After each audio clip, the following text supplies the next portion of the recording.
Yo, what guys, it's your boy Williams Fitness back again with another video, and today we've got Sai on. Sai is probably one of the most known bodybuilders and most unknown bodybuilders at the same time. Very strange, you're probably very confused.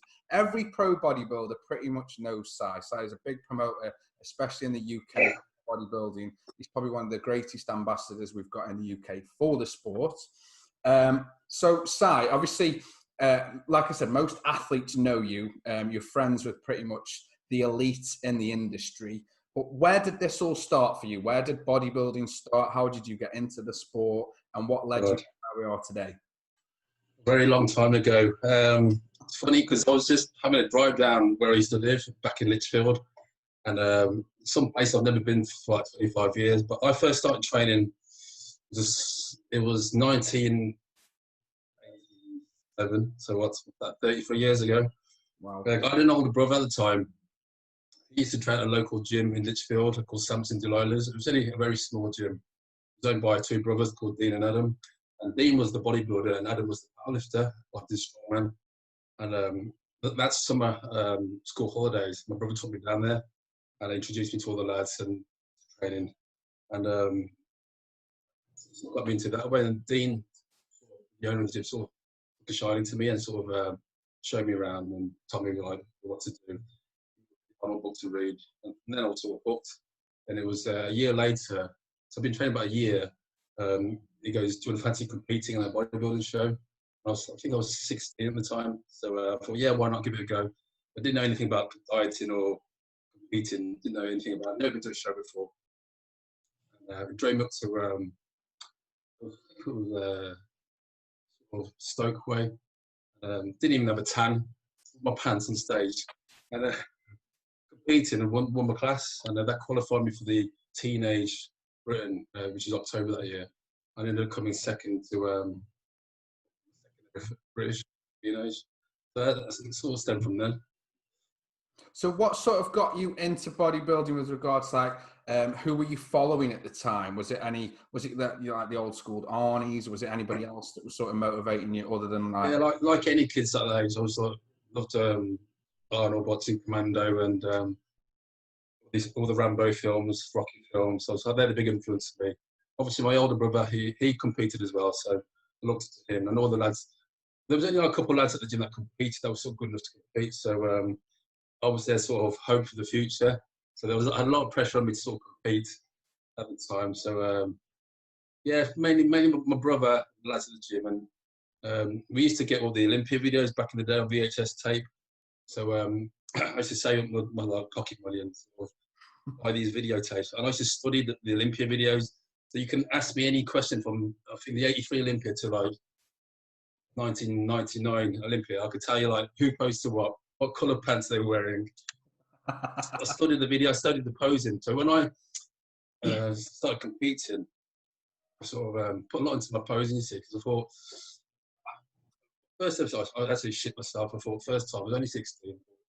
I absolutely loved it, loved the posing. And from then on, I sort of really like Sean Ray, Bob Harris, Lee Labrada, all the sort of composers, and I sort of emulated them. Okay, so obviously you're well known within the bodybuilding industry for promoting bodybuilding. What made you like decide to go from, obviously, okay, now you train, you compete, now I want to actually build sort of, it's pretty much you've got sort of an empire of shows that you've taken part in or had a hand in. What obviously, yeah. Well, 2011, I did my last British. 2011, yeah, and I thought, that's it, quitting bodybuilding now, I'm not going to compete again, retire. So we put on, me and Neil Hill put on a show in London, the British Grand Prix. And I've sort of been competing on and off for like 20 odd years without having any breaks. I was competing every year, and I thought, you know what? And I did the British that year, and I sort of, as a heavyweight, I was normally light heavyweight, so I did the British. I didn't place, so I thought this more to life than competing. So I thought I had enough of it. And I sort of met Neil Hill, and he told me he was going to put on a Grand Prix. So I said, look, if you need a hand. Then I ended up paying for the beginning whole show. And so we moved it to, it was originally going to be in Birmingham, but guys from Body Power sort of told us we couldn't have it there. Sort of, so went to London, hired the Excel Centre. We lost a fortune, and following year we put it in Manchester along with the British Championship. So that weren't too bad. But the first show in London was a big show, big venue. We had all the big names: Brant Warren, obviously, Rolly Winkler, Dean Lashak. Yeah, Dean did it well. Dean kind of did it, yeah. we were the first people to have the first ever amateur Olympia. So the winner of that class was to get his pro card that day. No, I was competing. I was probably looking my best, weighed in the day before, so I come in nice and heavy. And then I missed the class. I didn't get on stage. But it was a good show, Simon. It was awesome. We were at the Arnold Classic, I think it was 2 weeks before. So I was around trying to get some competitors to do the shows. Because Dean did the Arnold that year, 2011. That was the American one, wasn't it? That was the American one there, yeah. The Grand Prix was 2 weeks after that. Mm. Yeah, so it wasn't so bad. I missed the show, you know what I mean? Like, there's only 2 extra weeks of dieting. I got to eat a burger. I don't know what happened, but it was suddenly, so there weren't that many competitors, was there? So like, you run quite quick. And I remember like this thing, the under-90s on stage. I thought, well, I rang Dean, Dean, where are you? He goes, I'm still in my hotel room. I said, your class is on stage now. And I said, you better fucking run. The XL is about half a mile, isn't it? I ran the whole half a mile, stripped off, and no, too late, you can't go on. Yeah, I said to Bill T, I said, look, Dean's on his way. He goes, I was too late, they did not call out. So I was probably about 95 kilo when I left my room. I was about 70 kilo when I got on stage. Probably done you a favour. Yeah. It was a good show, though. Well, you put a lot into that, Simon, didn't you? Yeah, it was stressful. Because it took a whole year to sort of obviously promote it, plan it, look for venues, look for sponsors. Don't forget, we put our next. It wasn't like a little show. It was like probably the biggest show England's ever had. They had the Expo. We put the biggest prize money ever for qualify for the Olympia. So we had grants for about $80,000, and the big show because we had such big prize money. Sort of attracted the big names from after the Arnold that year. And the following year, I remember Sean Moden won the Open, and next one was 12. William Bonac third. Let me check. It was we had some big names. Big names. Yeah. Next time, well, there won't be a next time because I won't be competing again. But I'm not going to miss another one.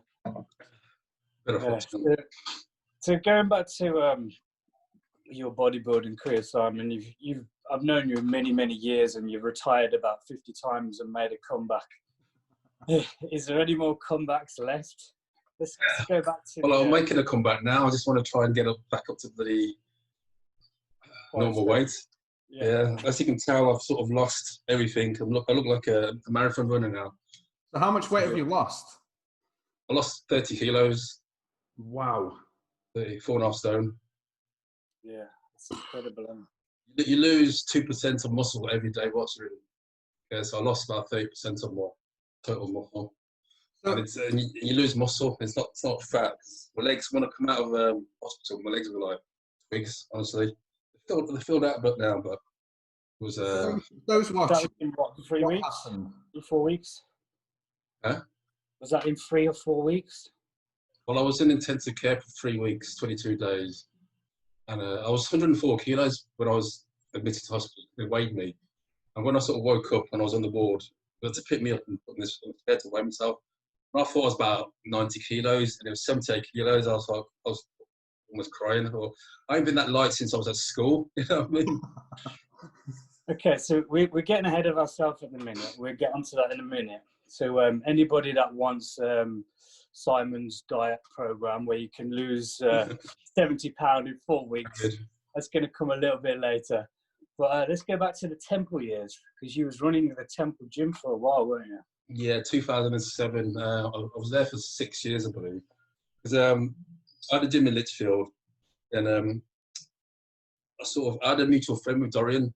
Name was Az. He was my old training partner, which God rest his dead now. But at the time, sort of Dorian couldn't get hold of him. He needed to speak to Az or something. Then somehow he got my number and he rang me. He says, "I need to speak to Az," and blah blah blah.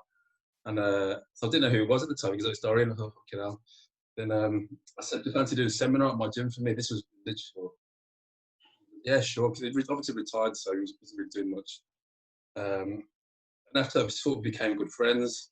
And I sort of think he was at the stage where he was sort of not meeting us in, just out partying and sort of having a bit of fun. So I was hanging around Mr. Rowe, sort of someone I looked up to and read all his magazines, football stores, videos.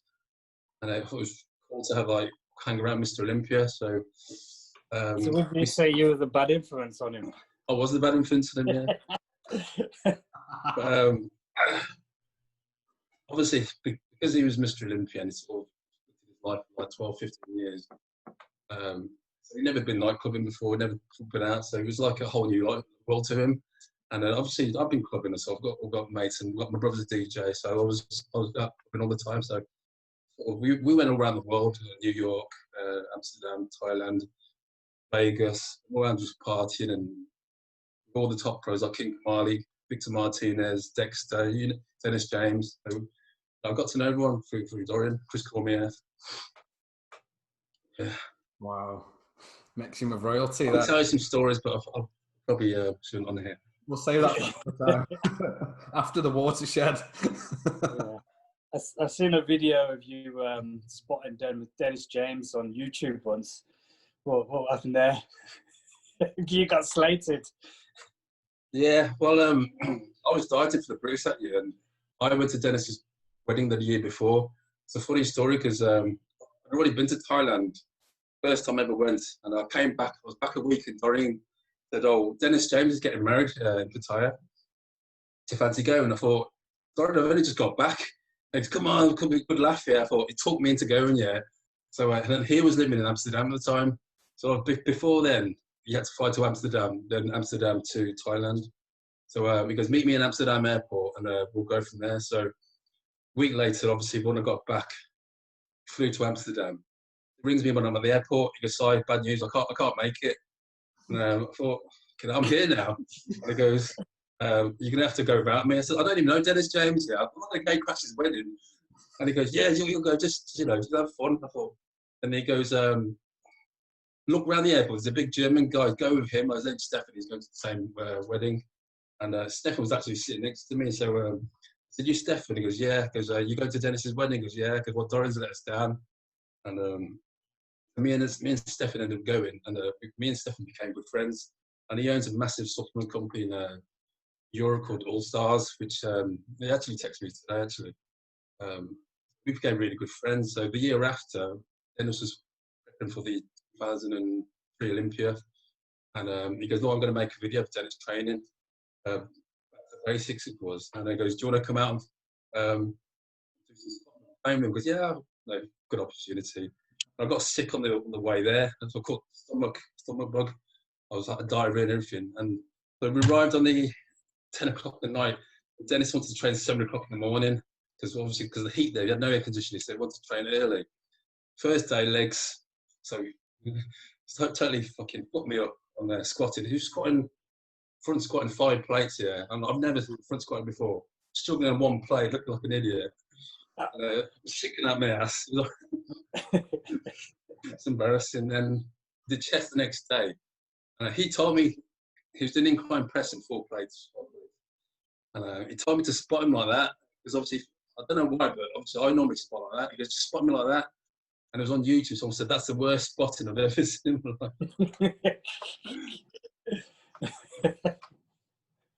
Yeah. So yeah, that's how I sort of met Dennis. I think Orin ended up coming to that about 4 days late, but there was Milos started there, a couple of other pros, so we all sort of got to know each other. So how did you come about with the Temple Gym? He rang me one day and he said, "Look, I'm closing Temple Gym." I said, "Why?" He goes, "I'm not working for me, I'm lost heart in the place. Obviously, he was traveling around doing his guest appearances, and he had his son running it for it. And like people used to go there just not pay, take the piss.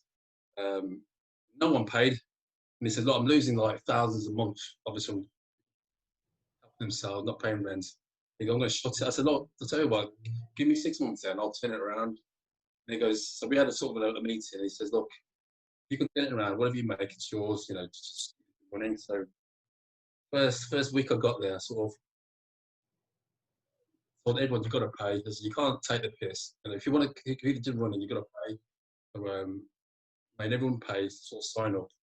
Then I started putting a bit of money into the gym, sort of, because it was a shithole. We only had like 3 lights that worked in the whole gym. It was like so dark in there. And well, you've been there. It's a shithole in it.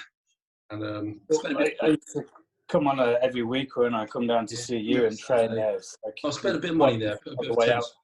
I used to, because they never used to open sort of regularly. So some days they'd be open, some days they'd be closed, depending who was on shift. So I just took over and, like, you know, this is my gym now. I'll run it how I wanted it. I'll run it properly, like a business. There was no drinks in the fridge, no supplements. I sort of stacked everything. Got some new showers put in, got a new counter, brought some cardio stuff, and it was a good gym when I was running it. I put a lot of time and effort into it. You know, it was a great gym, great training sessions. And sort of Dorian sort of pissed me off was he knew I was doing a good job down there, and one day we had muscular development come down and do some filming, and they're like, he was running around the gym, and he goes, "Oh, this is Simon. He sort of he works by the counter. He didn't give me any sort of like gratitude for like saving his gym." You know what I mean? The water boy. Yeah, basically. Then he goes, "Oh, this is my son Lewis. He's the manager of the gym." I thought, "You're not the manager." You know what I mean? So yeah, that's one of the things that sort of. This was about 5 years after sort of took over, and I thought, you know what, it's time to leave. So wow. The rest is history. The atmosphere was awesome there, and everybody grew if they walked in the temple. I mean, they had rats running around that was like anabolic shoulders up here because there's all kinds of shit. You wouldn't go into the shower. They didn't have that atmosphere when you walk down the stairs. Obviously, there's no windows in the place. It was quite intense atmosphere. Obviously, the music was blasting, and obviously, you knew Dorian trained here, so you never had a bad workout there. There was no distractions. Obviously, when I was there was obviously Facebook just came out, so there's no like Instagram, so there weren't so many people like taking stuff. And I'm looking back, I've only got one photo from when I was at Temple. 6 years, I've only got one picture. When else took it, so at the time you don't think so. Yeah, you know, social media wasn't so relevant back then, so. I've only got one picture, 1 or 2 pictures. Sad, really. So basically, you had enough working down the temple, and so what did you decide to do after that? The last couple of years, I sort of, well, you know, I mean, if you go down there once a week, it's great, but if you're really there 10 hours a day in a basement, no natural sunlight, everyone's moaning and shit, you just get a bit. And I thought, you know what, I'm going to do my own thing. Do my own thing where I don't have to answer to anyone. And obviously, I knew a lot of the customers, a lot of the members would follow me if I was to leave. Obviously, I sort of made, when I took over the gym, we had a lot of new members, which I sort of, I brought to the gym. So I thought, you know what, I'm just going to let it open. So it was Christmas 2012. Christmas and Ultimate Fitness, the unit for it. You know, this is ideal. Nice car park, still in town. Nice size, you know, had the shutters for sometimes it was quite nice in it. I thought I'm going to go for it. So how did Dorian take that? Well, I didn't tell him at first because I still wasn't sure, and I thought I'd seen the property, and I thought, you know what, I didn't want to tell too many people. So I think I told a couple of people, got back to him, and he obviously wasn't happy. So we had a few words. Kick me out the gym. Like with Dorian now, then? Sorry. What's the relationship like with Dorian now? Are you cool? Or? Funny you should mention that. When we sort of had that fallout at Temple, just 8 years ago, I've not spoke to him, no contact. And obviously, the last few years, he's been sort of doing more appearances on social media, like London Reel, more interviews. So he's more spiritual, I guess. And when I was in hospital, I had these mad dreams about Dorian, because I was meaning to sort of, I don't know if it was closure. I wanted to speak to him, sort of things out, but obviously never happened. And I sent him a text message when I come out of intensive care. So I swear to you, I thought I was at his party, his birthday party, when I was in a coma. And I texted him saying, "Oh, it was good to see you at your party." And he just played along because, yeah, good to see you too. And obviously, I hadn't seen him for like 8 years. And 2 weeks later, he texts me, goes, "How you doing?" He goes, "Yeah, I'm all right." And he goes, "Can I call you?" And so he rang me and sort of said, "Look, sorry for what happened. Sort of, I feel that differences." Yeah. That's good to hear. So what happened then? It must have been something pretty bad for you to not talk for that long. How bad was the fallout?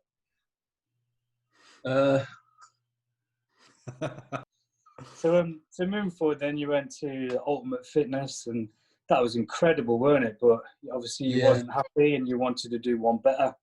So what did you do there? It was looking back, it was a great gym, and I remember the year after, I think it was Body Power. So because I was friends with Sean Ray. I said, "Sean, I want this seminar at my gym here. I want Kevin Larone, Flex Wheeler, Sean Ray, and Ronnie Coleman, my gym." I was going to pay him, so I sort of messaged them. I said, "Look, I need to do a seminar, all 4 of you." So how good that seminar would have been? Ronnie Coleman, Dorian, Flex, Sean Ray, and Flex. All together. They all agreed to it. Then Dorian got wind of it, and he put the stuff on it. He said, "Look, you can't. This seminar can't go ahead." Wow, that would have been so good. So then you created Ultimate Fitness 2. Yeah, 3 years ago now. Yeah, I mean, Ultimate Fitness 1 was great, but I thought I sort of maxed out there, and sort of in life you got to evolve, you got to sort of progress. I thought I've done everything I want to do this gym, and we had everyone, all the pros at the old gym, didn't we? We had everyone you could think of, apart from Dorian. we had Ronnie Coleman, Kai Green, Kevin Larone, Flex Lewis, Brad Sporring, Lee Priest, Dana Bailey. We had everyone at my gym training, and you know what? It's a great gym, but I want to progress. I want to also be bigger. So the unit which I'm currently in now, I actually seen it previously.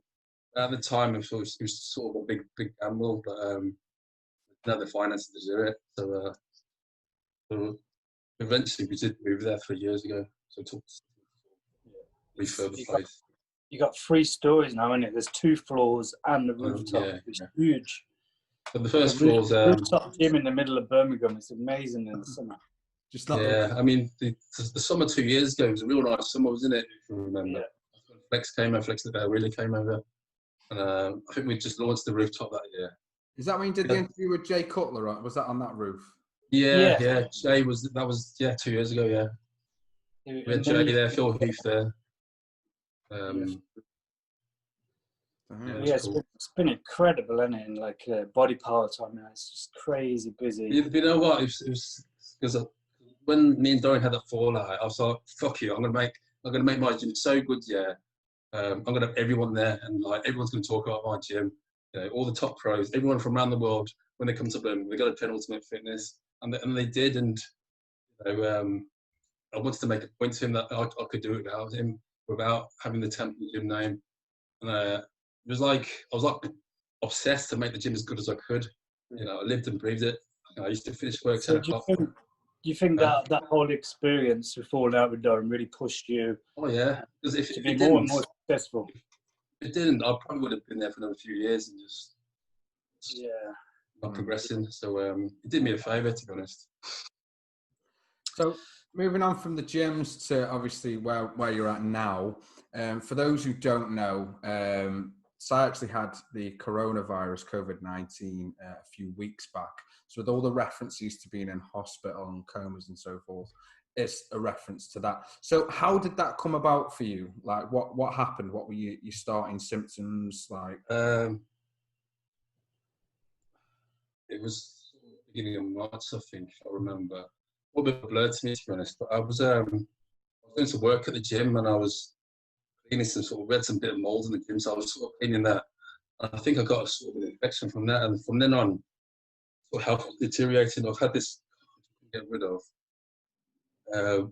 Felt really fatigued. Happened for about 10 days, and I remember sort of finishing work and just lying in bed and not be able to do anything. Really tired, lost my appetite. My weight had sort of gone down, and I couldn't get rid of this cough. My breathing was sort of finding it hard to breathe. Then I think it was getting progressively worse and worse. And I had a mutual friend, Dr. Josh, and he said, "Look, you should be better by now." I said, "Look, I'm getting worse, Josh." So it happens he texted me on the Thursday morning as he was finishing his shift at the local hospital. He said, "How are you doing?" And I actually said to him, "I think I'm going to die." I said, "I can't breathe. I'm struggling to breathe." He goes, "Come to the hospital, and we're going to run some tests on you just to see what's happening." And so I got an Uber to the hospital, and he met me at the reception. He sort of got me in without checks. He said, "We're going to do a scan on your lungs. It's called a SATS test." And as soon as he did it, because it was like 283, and he goes, "A healthy male should be between 99 and 100, because you've got the lung capacity to sort of smoke 40 fags a day for the last 20 years." And I said, "Bear in mind, I don't smoke." And he said, "Oh, he goes, that's bad." He goes, "We need to do something today, otherwise you're going to die tonight. It's simple." So what's the option? We have to put you on a ventilator. It was scary, man. Scary, because I didn't know what a ventilator was. I didn't know. And when he said you're going to be under for 2 weeks, and he said, you might not wake up from it. So it's like, what do you do? Yeah, I mean, it's scary, man. Basically, you got in for a little checkup. You told your wife you're just going to pop into hospital. You're back in half an hour. I even said to the taxi driver, "I won't be long." Yeah, and then next thing you know, you're in a coma. So when they did them tests on me, they put me in another ward, and I was on this oxygen mask, and my breathing was getting worse and worse. The mask, they increased the oxygen to 80%, and that still wasn't enough, and I was still struggling to breathe. So and Josh had went home, came back from his shift, and next thing I know, like I was on the bed, and I had the old intubation team around me. There was about 7 people, and they said, "We're going to put you under there." And probably the scariest thing in my life, because I wasn't prepared for it. I didn't know if I was going to wake up. The whole process when you was under, obviously we was all shitting ourselves, and I was talking to Dr. Josh nearly every day, and kind of knew how like bad it really was. Yeah. Like, it was kind of 50-50 whether you was going to pull through or not. And we had a group chat, and there's people all over the world constantly texting, looking for updates on how Simon is. And how do you tell everybody without panicking on that there's a very good possibility that you're not going to pull through? You hear a bit of good news, and then straight away you plummet again, and it's up, down. And I just sat there with her fingers crossed. And how long was it? You was in the 22 coma? days. 22 days in the coma. 22 days. They say after 14 days, it gets worse. It's harder for you to sort of come out with without any long-term side effects. Yeah. There was So complications. There was like I think after the second week, we had an infection in one of the tubes, because when you're sort of on a ventilator, or put on your front, there's a tube that goes through your mouth right down back here. The machine helps you breathe. The machine's doing the breathing for you. Everything's shut down. All your sort of organs are shut down. Obviously, if you're getting fed through a tube, obviously you've got and so the machine's like basically in a state of coma. Everything's shut down. You're on sedatives. You're on painkillers. It's totally out of it. So can't remember. So once the infection spread to the bottom of your lungs, that's when it's in a really bad condition, and that's where you had to be on the ventilator and be sedated. They have to keep turning me around, apparently. And you sort of the mattress is like ice cold, because obviously your temperature is really hot. So it's quite a painful procedure, but that's why they really dose you with morphine and other sedatives. I remember that when they put me out, I was within 2 seconds I was gone. I can't remember it. So obviously from that, you coming out, you've obviously realised you've lost, you know, a massive amount of body weight overall, you know, muscle on your frame. There was one thing I wanted you to touch on, the book. I saw a clip on your Instagram. Was it? I'm not sure if it was Dean or it was basically every bodybuilder had sent photos, Oh yes, article, you know, like comments and stuff on the book. When you got that book, what was it like for you to go through that? one of my friends he sort of dropped things. Oh, did you get your? He told me it was cards. I thought it was like one of these Moonpig cards that people had wrote out. So I was expecting some flimsy cards here. And so Dr. Josh brought that book around, and I was like, "What's this?" And it was like a wedding sort of album, because the front pictures from my wedding last year. And I opened it, and it was really well made, and had sort of photos of all the people that wrote in it, me and them.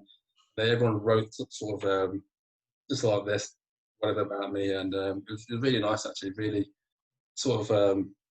I don't get emotional, but I did get emotional reading people's comments. That's real nice gesture. Yeah. In the group chat that we had, everyone was saying, okay, we should sign a card to Simon or something, and everyone was arguing like, how are we going to do this? Some people are in America, some are in Australia, all around the world. How are we going to do this? And then my missus was sat there. Some people said, oh, let's meet at the gym. But how is like Flex Wheeler from America going to pop down the gym? Do you know what I mean? We're in the UK. So my missus Shell was sat there, and she just went, well, how about I make a book? Because she does like weddings and everything. So she makes these really nice wedding like albums. She said, I can make a nice one, put it together. If you can get everyone together just to send a picture with themselves and Simon and write a little nice message, I'll create this whole book. And God, chasing everybody for days and days, trying to just get everyone, and you know, other parts of the world and everything. But it all came together, and she made it. It was awesome. So really, you know what? It's. I'll keep that to a out of that eye. Hey. That was the goal, to get one tear out of Simon in his whole life, because he's so cold and just logical. He's like a robot. No, I did reading for. I thought, you know what, this is so nice. I mean, no one's ever done anything nice like that for me. So I thought, sort of coming out of coma, because obviously I didn't have my phone for 3 weeks, so putting my phone on there and like just reading all the messages on Instagram, text messages. It's like 3 weeks is a long time, really, when you think about it. And just, you know, whilst I was in a coma, people were like sending me messages, you know, hope you praying for me. People that I didn't even know across the world sort of praying for me. So I thought, you know, it's nice that you've sort of made that impact on people, even though I don't know them. And even now, sort of, that's why I've been sort of posting videos of me sort of in rehab, because a lot of people, like family that were in the same situation, their fathers or their brothers on the ventilator, and that's all messaged me today actually, saying, look, my dad's 12 days on a ventilator, and your stories really give me hope. So it's nice that I can sort of have that sort of give people a bit of hope. Yeah. How many messages did you wake up to? Eh? How many messages, when you turned your phone on, how many messages did you wake up to? Still going through them now, to be honest. Probably over 1,000 messages. Thousands and thousands. Yeah. Crazy. So when you first woke up, obviously you'd been in a coma, and they sedated you, and you had you on morphine, all kinds of different medicines. Obviously you couldn't be thinking straight when you first come out. What's the first thing that you remember, and what was going through your mind? Well, when you're in a coma, it's called delirium, where you're sort of in a dream state. And I was having these really vivid dreams of all you guys, as all the top pros. And it's a funny story, because one of my dreams was I was in my hospital bed, and it was part of Selfridge's bottom floor, and you all up were there having a party, and I was in my hospital bed. They couldn't say hello to me, but I couldn't speak, because obviously I couldn't speak, and all my close friends were there, and everyone when I was dreaming, all my friends, all the things from the past were in this dream. When I woke up, I thought I was still in this dreamland, and all the things that happened, I